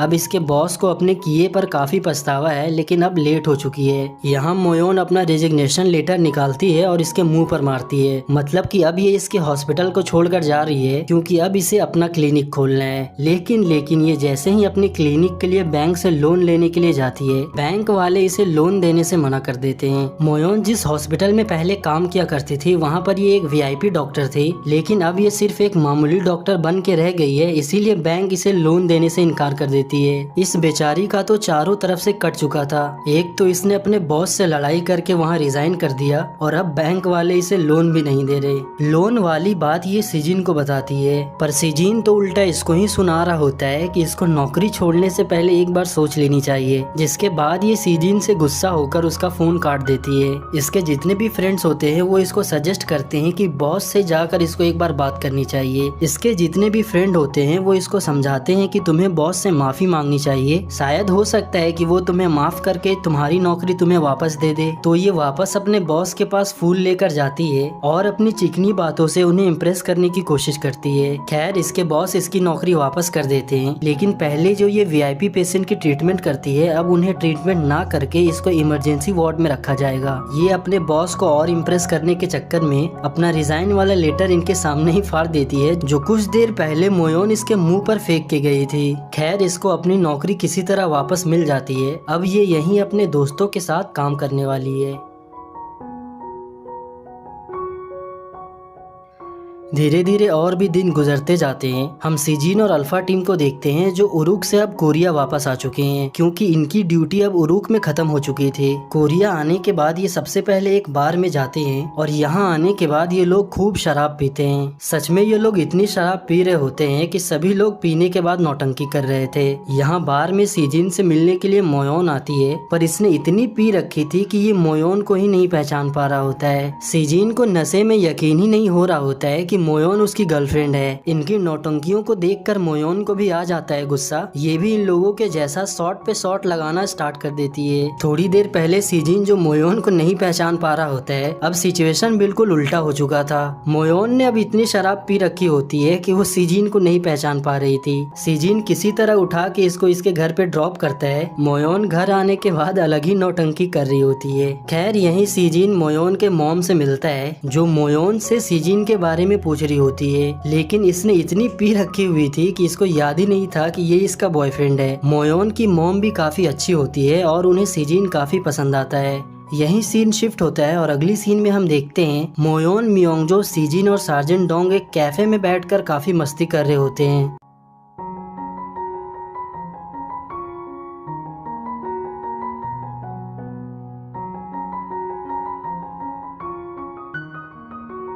एपिसोड की शुरुआत में हम सीजिन और मोयोन को देखते हैं जो साथ में बैठकर चिल मार रहे हैं। ये दोनों मूवी भी देख रहे होते हैं। ये लोग उस मूवी को देख रहे होते हैं जो इनके डेट पर बार बार अधूरी ही रह जाती थी। हर बार सीजिन को कोई ना कोई काम आ जाता था जिसके वजह से ये मूवी को बीच में ही अधूरा छोड़ के चला जाता था। लेकिन इस बार मोयोन के लिए इमरजेंसी सिचुएशन आ जाती है, इसे जाना पड़ता है। एक बार फिर इन दोनों की मूवी अधूरी ही रह जाती है। लगता है ये लोग कभी साथ में बैठ के इस मूवी को नहीं देख पाएंगे। नेक्स्ट सीन में हम सार्जेंट डोंग, सीजिन और इनके पूरे टीम को देखते हैं। दरअसल बहुत ही जल्द एक इवेंट होने वाला है जिसमें नॉर्थ कोरिया और साउथ कोरिया के कुछ पर्सनल पॉलिटिकल मीटिंग होने वाली है। इसीलिए इन लोगों को तैनात किया जाता है ताकि सिचुएशन अंडर कंट्रोल रह सके। यहाँ सीजिन और सार्जेंट डोंग आपस में कुछ बातें कर रहे होते हैं। इसी बीच सार्जेंट डोंग सीजिन को बताता है कि इसने म्योंगजो से रिश्ता तोड़ लिया है, यानी कि अब इनका ब्रेकअप हो गया है। ये दोनों यहाँ अपनी बातें कर ही रहे होते हैं, तभी अचानक हम एक आदमी को देखते हैं जो इनकी तरफ चलते हुए आ रहा होता है। दोस्तों, अगर आपने फर्स्ट एपिसोड को देखा होगा तो आपको जरूर पता होगा कि ये आदमी कौन है। दरअसल ये एक सोल्जर है, मगर ये नॉर्थ कोरिया से है। एनीवे, ये नॉर्थ कोरियन सोल्जर यहाँ कुछ कर पाता उससे पहले ही सीजिन और सार्जेंट डोंग इसको अपने गन पॉइंट पर ले लेते हैं और इससे पूछ रहे होते हैं कि आखिरकार तुम यहाँ कर क्या रहे हो। तो इसका जवाब ये होता है कि ये यहाँ अपने फ्रेंड से मिलने के लिए आया है, लेकिन अब ये अपने देश नॉर्थ कोरिया वापस जाना चाहता है। ये तीनों यहाँ आपस में बात कर ही रहे होते हैं, तभी अचानक हम देखते हैं कि कार में कुछ गुंडे फायरिंग करते हुए इनकी तरफ बढ़ रहे होते हैं। सार्जेंट डोंग और कैप्टन सीजिन को इस सिचुएशन का जरा भी अंदाजा नहीं था। ये लोग जैसे तैसे करके इधर उधर छुप जाते हैं। दोनों तरफ से पूरे जोर शोर से फायरिंग हो रही होती है। देखते ही देखते वो कार के सारे गुंडे इस नॉर्थ कोरियन सोल्जर को अपने साथ ले लेते हैं। अब उसको उठाने के बाद ये लोग अब यहाँ से बस भागने ही वाले थे, लेकिन हमारे जो कैप्टन साहब होते हैं वो इन लोगों को इतनी आसानी से तो जाने देने वाले नहीं है। सीजिन अपनी जान की परवाह किए बिना ही वो कार के सामने आके खड़ा हो जाता है। कोई भी कीमत पर ये तो इन लोगों को आसानी से छोड़ने वाले नहीं है। कार के गुंडे जब सीजिन को अपने सामने पाते हैं तो ये लोग उन पर फायरिंग करना स्टार्ट कर देते हैं। कैप्टन सीजिन को यहाँ पर आता है एक आइडिया। वो अपने गन से फायर एक्सटिंग्विशर को शूट करते हैं, जिसके बाद यहाँ का माहौल पूरा धुआं धुआं हो जाता है। स्मोक की वजह से दोनों ही तरफ से पूरी ताबड़तोड़ फायरिंग हो रही होती है। इसी बीच गलती से एक बुलेट आकर कैप्टन सीजिन को लग जाती है। खैर, थोड़ी देर के बाद यहाँ पर सभी अल्फा टीम के मेंबर आ जाते हैं और यहाँ आने के बाद ये कार के सभी गुंडों को अपने हिरासत में ले लेते हैं। दूसरी तरफ हम दोनों ही सोल्जर को देखते हैं जो बहुत ही बुरे तरीके से घायल हैं। कैप्टन सीजिन को भी गोली लगी हुई होती है, इनकी भी हालत आउट ऑफ कंट्रोल थी और वो नॉर्थ कोरियन सोल्जर भी काफी घायल होता है। इन दोनों को तुरंत हॉस्पिटल पहुंचाया जाता है। हॉस्पिटल में मोयोन जब सीजिन को देखती है इसके तो होश ही उड़ जाते हैं। ये पूरा ही ऊपर से लेके नीचे तक खून में लथपथ था। ऐसा लग रहा होता है कि सीजिन तो बस अब चल बसा, लेकिन मोयोन इसको ऐसे कैसे जाने दे सकती है। इन लोगों को साथ में अभी वो मूवी भी देखनी है। ये अपनी पूरी पावर का इस्तेमाल करके, मतलब अपनी पूरी जी जान लगाकर इसको होश में लाती है। लेकिन सीजिन जैसे ही होश में आता है ये सबसे पहले उस नॉर्थ कोरियन सोल्जर के बारे में पूछ रहा था, क्योंकि इसको पता था कि ये दोनों साथ में ही घायल हुए थे। मोयोन जब देखती है कि ये खतरे से बिल्कुल भी खाली नहीं है, मगर ये अपनी फिक्र ना करके उस नॉर्थ कोरियन के बारे में पूछ रहा है, तो ये इसको काफी डांट लगाती है, क्योंकि इसको हमेशा दूसरों की पड़ी रहती है, अपनी फिक्र बिल्कुल भी नहीं। इसको अगर हॉस्पिटल लाने में थोड़ा और भी देर हो जाता तो शायद इसकी जान भी जा सकती थी। खैर, अगले सीन में हम नॉर्थ कोरियन सोल्जर को देखते हैं जो एक डॉक्टर के गर्दन पर नाइफ पॉइंट करके यहाँ से भागने की कोशिश कर रहा था, क्योंकि इसको लग रहा होता है कि ये साउथ वाले मुझे जान से मार देंगे। यहाँ किसी तरह सीजिन पहुँचता है और वो इस सोल्जर को समझाता है कि ये ऐसा बिल्कुल भी ना करे, डॉक्टर को इनका ट्रीटमेंट करने दे, क्योंकि इसको गोली लगी है, अगर इसका इलाज नहीं किया गया तो जान भी जा सकती है। मगर इस नॉर्थ के सोल्जर को ये लग रहा होता है कि ये लोग मुझे इलाज के दौरान मार देंगे। एनीवे, इसके बॉडी में बहुत सारे गोली लगे हुए होते हैं, इसके पूरे शरीर से खून निकल रहा होता है, जिसके बाद ये यहीं बेहोश होकर गिर पड़ता है। सारे डॉक्टर इसको जल्दी से ऑपरेशन थिएटर में ले जाते हैं जहां पर इसका ऑपरेशन किया जा रहा होता है। इसके बॉडी से सभी बुलेट्स को बाहर निकालते हैं। ऑपरेशन के दौरान मोयोन नोटिस करती है कि इसके बॉडी के अंदर जरूर कुछ न कुछ है। बाद में मोयोन को उसके बॉडी के अंदर से एक चिप बरामद होती है। अब ये चिप किस बारे में है ये हमें थोड़ी देर बाद पता चलेगा। इधर दूसरी तरफ ये सारे गुंडे भी कोरियन सोल्जर सोल्जर के पीछे पड़े हुए थे।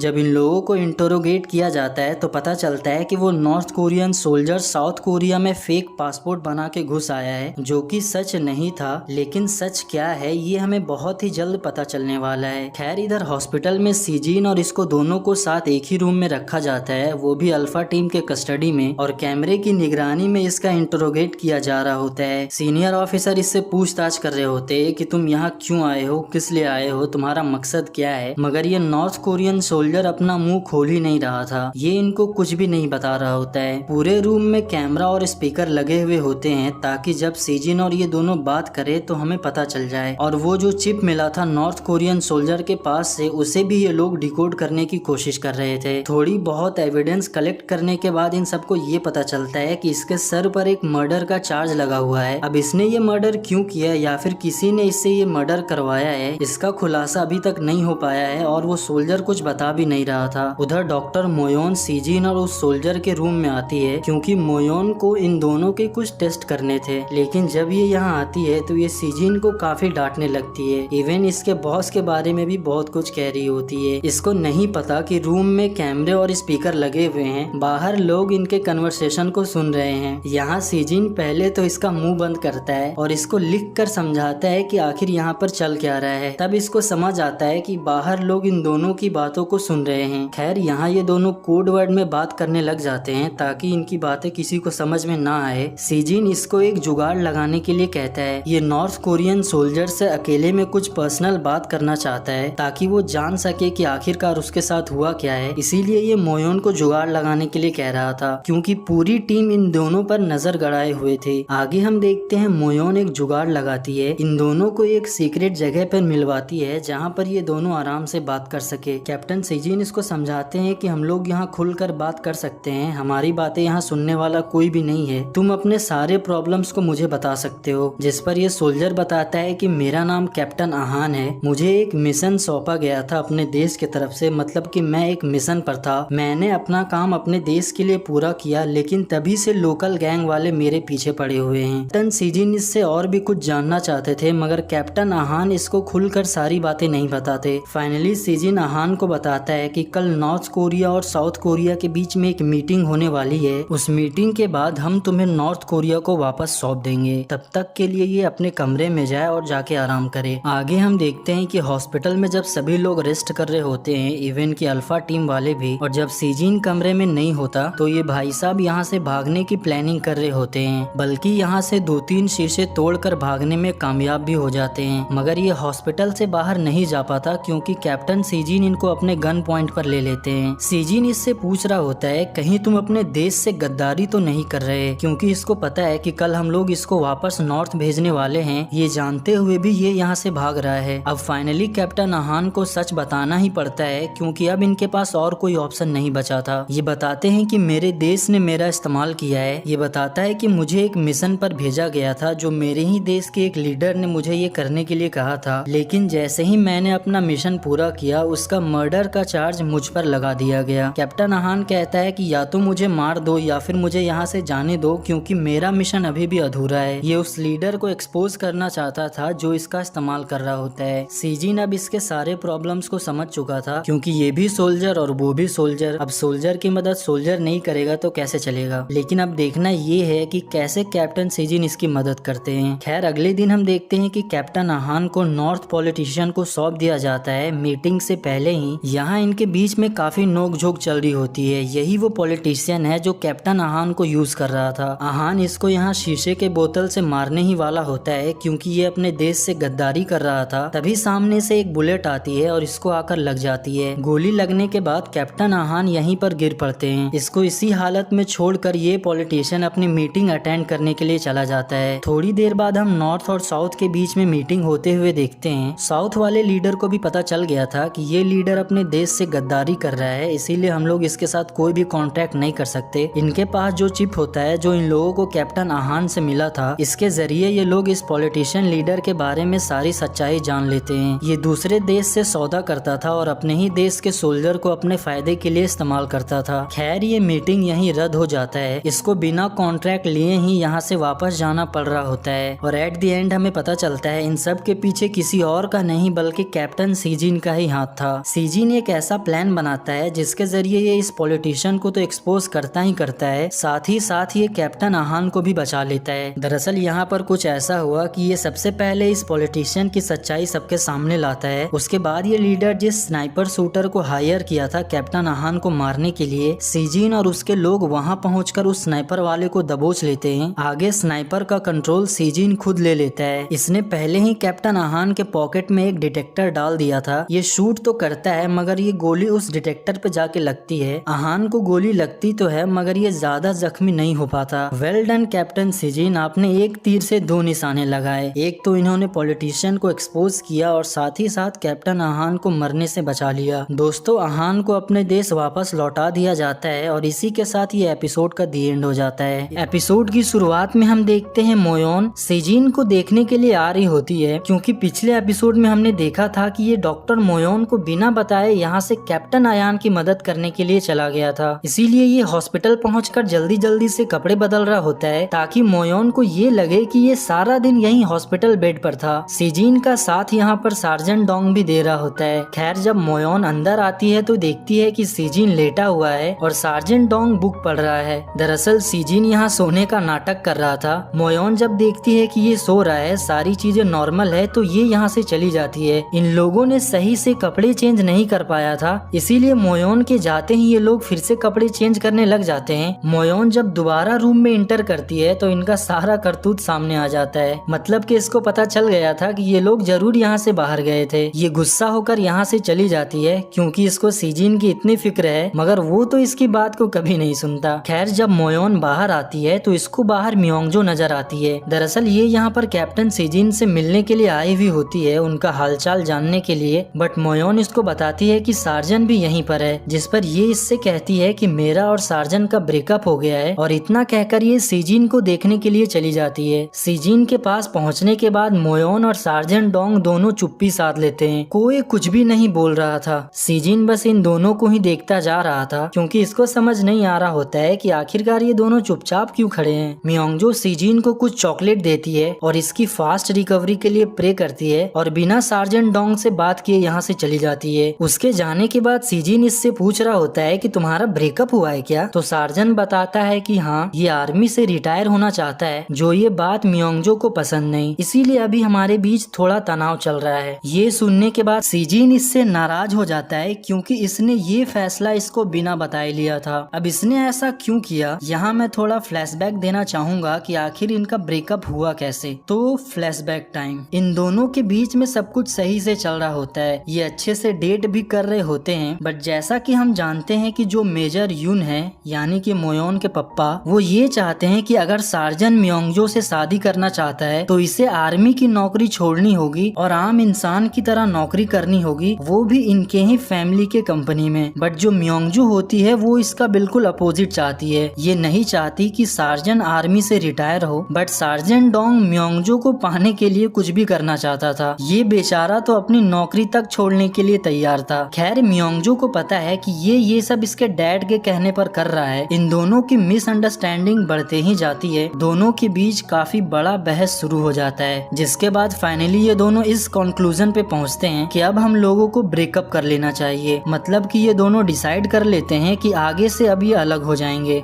So sad. अब सार्जन बेचारा क्या करे, नौकरी तो जाने वाली है, अब छोकरी भी जा रही है। खैर, अब आते हैं प्रेजेंट में। सीजीन इनके पूरे कहानी को सुनने के बाद एज ए सीनियर इसको ऑर्डर देता है कि जाओ और उसको वापस लेके आओ, क्योंकि तुम दोनों एक दूसरे के बगैर रह ही नहीं सकते। इसीलिए सार्जन मियोंगजो से बात करने के लिए यहाँ से जाने लगता है। सार्जन के जाने के बाद मोयोन सीजीन के पास आती है, जिसके बाद ये दोनों प्यारी प्यारी बातें कर रहे होते हैं, मोमेंट बना रहे होते हैं। सीजीन इसको सॉरी भी कहता है क्योंकि ये इसको बिना बताए उस नॉर्थ कोरियन सोल्जर को बचाने के लिए चला गया था। उसके बाद ये लोग वही मूवी देखना स्टार्ट करते हैं जिसके बीच में कभी सीजीन को काम आ जाता था और कभी मोयोन को इमरजेंसी आ जाती थी। बट इस बार ये दोनों ठान लेते हैं कि इस मूवी को कंप्लीट करके रहेंगे और फिर मूवी देखना स्टार्ट करते हैं। लेकिन आगे हमेशा की तरह ये मूवी भी इनके लिए अधूरी ही रह जाती है। दोनों मूवी देखते ही देखते सो जाते हैं, वो भी हॉस्पिटल के बेड पर।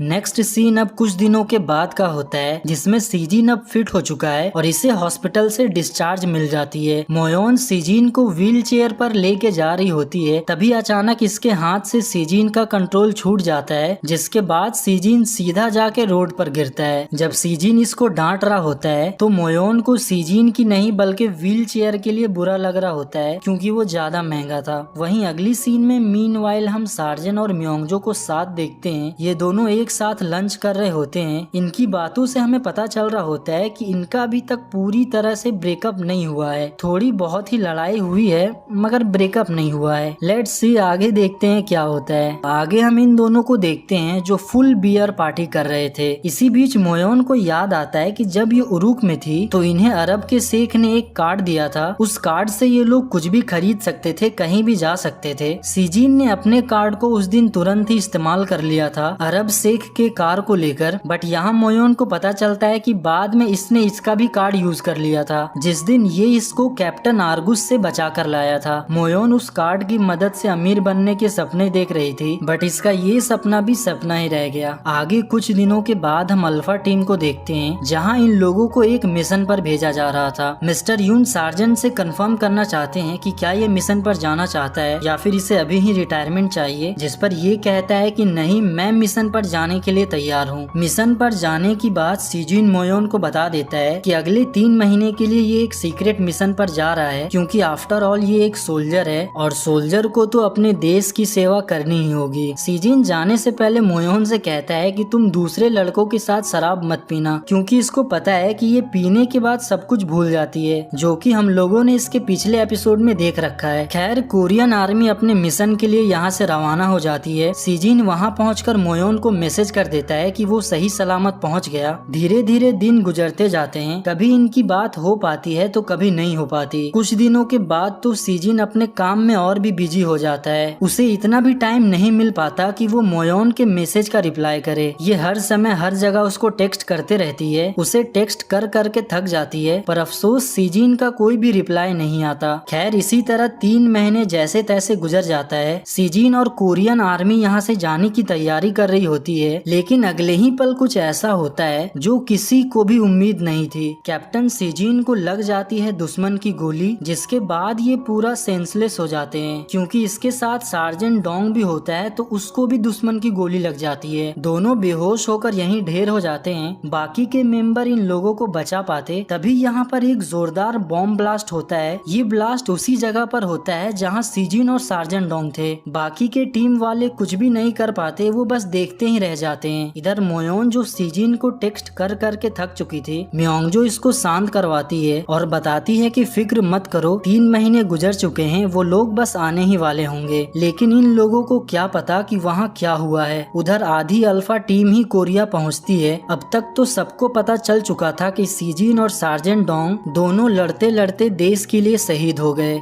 अगली सीन में सीजिन के फादर को उनके बेटे का सारा स्टफ दे दिया जाता है। जब इनको पता चलता है कि इनका बेटा शहीद हो गया तो ये भी अपने आप को रोने से नहीं रोक पाते। उधर म्योंगजो को भी ये खबर मिलती है कि सार्जेंट डोंग शहीद हो गया और इधर मोयोन को भी इस बारे में बता दिया जाता है कि वो दोनों देश के लिए शहीद हो गए। इन दोनों बच्चियों की तो पूरी दुनिया ही उजड़ जाती है और सैडली ये एपिसोड भी यहीं खत्म हो जाता है। पिछले एपिसोड में हमें पता चलता है कि सार्जेंट और कैप्टन दोनों शहीद हो चुके हैं और उनकी मौत की खबर मोयोन और म्योंगजो को दे दी जाती है, जिसे सुनने के बाद इनका रोना धोना शुरू हो जाता है। मोयोन सीजिन का लेटर पढ़कर आ रही होती है। दरअसल जब कोई सिपाही जंग पर जाता है तो वो जंग पर जाने से पहले अपने घर वालों के लिए एक लेटर जरूर लिखता है। अगर इन केस उनको कुछ हो गया तो ये लेटर उनके जिंदगी का आखिरी लेटर होता है। वही लेटर मोयोन पढ़ रही होती है, जिसमें सीजिन इससे सॉरी कह रहा होता है कि ये अपना वादा पूरा नहीं कर पाया। इस लेटर में मोयोन और सीजिन की कुछ पुराने यादें भी होती है, जिसको पढ़कर मोयोन काफी सैड और रोने लगती है। दूसरी तरफ म्योंगजो को भी ये बिलीव नहीं हो रहा होता है कि सार्जेंट डोंग मर चुका है। इसके डैड सार्जेंट डोंग की आखिरी लेटर इसको दे रहे होते हैं, मगर ये लेने से इनकार कर रही होती है, क्योंकि इसको अभी भी भरोसा है कि सार्जेंट डोंग जिंदा है। ये बाहर बैठकर रो रही होती है, जहाँ इससे मिलने के लिए डॉक्टर मोयोन आती है। मोयोन को भी इस खबर पर जरा भी भरोसा नहीं था कि सीजिन कैसे मर सकता है। ये इसके फादर कैप्टन युन को रीचेक करवाने के लिए कह रही थी, लेकिन जब ये म्योंगजो के हाथ में भी लेटर देखती है तो इसको पक्का यकीन हो जाता है कि वो दोनों मर चुके हैं, अब वो कभी दोबारा लौट कर नहीं आएंगे। ये दोनों ही बहुत रो रहे होते हैं और क्यों ना रोए, मोयोन सीजिन के साथ सेटल होने के लिए सपने देख रही होती है और म्योंगजो ने सार्जेंट डोंग के साथ टाइम स्पेंड करने के लिए एक होटल भी बुक कर लिया था। ये दोनों ही लड़कियां अपने हिस्से का रो रही होती है, मगर अपने आखिरी लेटर में सीजिन ने मोयोन से ये कहा था कि अगर मुझे कुछ हो जाए तो ज्यादा देर तक रोना नहीं, और तो और मेरे बारे में ज्यादा सोचना भी नहीं, क्योंकि ये मुझे अच्छा नहीं लगेगा, तुम बस अपना ख्याल सही से रखना। थोड़ी देर बाद सीजिन के सीनियर मोयोन से मिलने के लिए आते हैं। हालांकि यहाँ ये एक कॉन्ट्रैक्ट लेकर आए थे। इस कॉन्ट्रैक्ट में होता ये है कि ये सीजिन और सार्जेंट के मौत को नेचुरल डेथ बताएंगे, मतलब कि देशवासियों को और प्रेस को ये ना पता चले कि उनकी मौत कैसे हुई। सीजिन के सीनियर मोयोन को इंसिस्ट करते हैं कि ये कॉन्ट्रैक्ट पर साइन कर दे, जिस पर मोयोन इनसे पूछती है कि क्या सीजिन के मौत का फायदा हमारे देश को हुआ है, तो ये ऑफिसर हाँ कहते हैं, जिसके बाद मोयोन साइन करती है और फिर रोने लग जाती है। खैर इसी तरह वक्त गुजरता है, समय बीतते जाते हैं। मोयोन अब सब कुछ भुलाकर अपने काम में दोबारा लग जाती है। इसे देखकर हमें ऐसा ही लग रहा होता है कि इसने अपने पुरानी यादों को पीछे छोड़ दिया है, नई जिंदगी शुरू कर ली है। ये अपने काम में पूरी तरह फोकस्ड है, ये अपने आप को पूरा काम में बिजी कर लेती है, यहाँ तक कि ये अपने फ्रेंड के साथ कभी कभी थोड़ा बहुत वाइन के शॉट भी लगाती है। इसकी दोस्त इसको सलाह दे रही होती है कि इसको अपने काम से थोड़ा रेस्ट लेना चाहिए, थोड़ा सोशलाइज करना चाहिए, क्योंकि ये हमेशा काम करते रहती है। वाइन पीते पीते इसको सीजिन की याद आ रही होती है। हमें पता चल रहा होता है कि ये सीजिन को अभी तक भूल नहीं पाई है। ये जितना हो सके अपने आप को काम में बिजी रखती है ताकि सीजिन की याद इसको ना आए। सीजिन की यादें अभी भी इसके दिमाग में है। वहीं दूसरी तरफ म्योंगजो भी धीरे धीरे टाइम के साथ खुद को एडजस्ट कर चुकी थी। इसका दोबारा ट्रांसफर वहीं उरुक में किया जाता है जहाँ पर वो अर्थक्वेक वाला सिचुएशन हुआ था। ये बात ये मोयोन को भी मिलकर बताती है। ये दोनों सीजिन और सार्जेंट डोंग की दोस्ती के बारे में डिस्कस करते हैं कि कैसे वो दोस्त बने, कैसे साथ रहते थे, वगैरह वगैरह। फाइनली म्योंगजो मोयोन को एक भालू देती है। अब ये भालू है या बंदर है पता नहीं क्या है, जो भी हो ये मोयोन को देती है। ये सीजिन का ही था जो उसके साथ रहता था। मोयोन उसको लेकर अपने घर की तरफ रवाना हो जाती है, सीजिन को याद करते करते।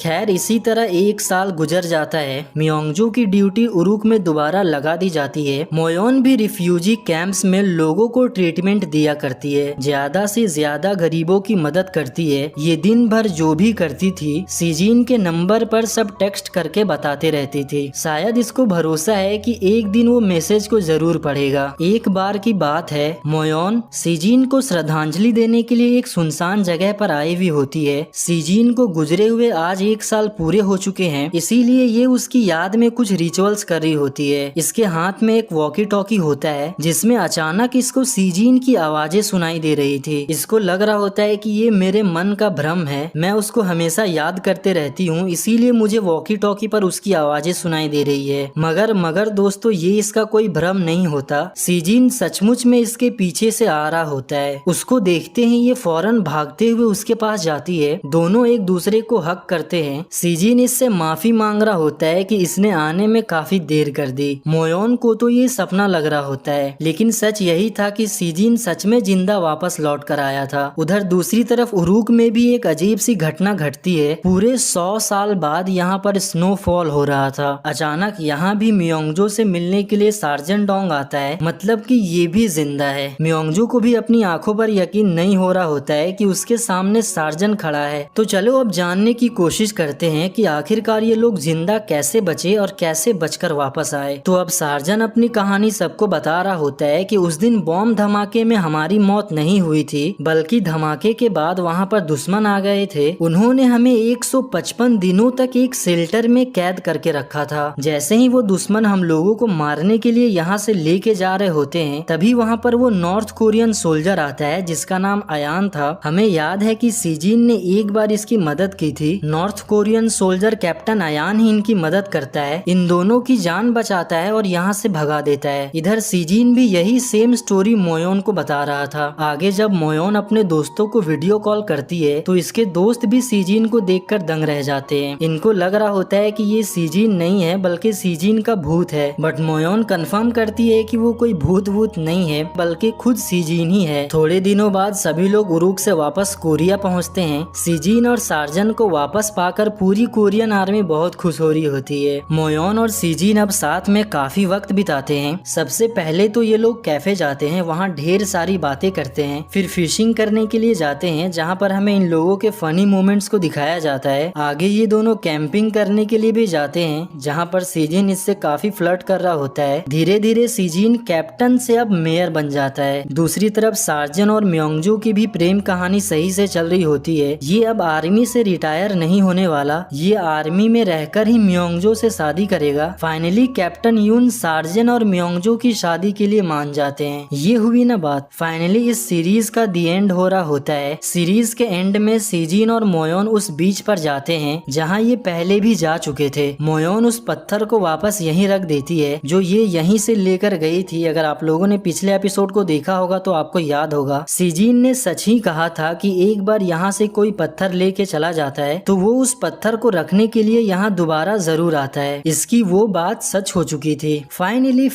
फ्रेंड्स, इस सीरीज का इस तरीके से हैप्पी एंडिंग हो जाता है। अगर आप लोगों ने इसके पिछले सारे एपिसोड को नहीं देखा तो यहाँ क्लिक करके देख लेना, और इसके आगे कौन सा ड्रामा कंटिन्यू करूँ वो आप कमेंट में बता सकते हैं। तो खैर, मिलते हैं किसी नए कोरियन ड्रामा में। तब तक के लिए बाय।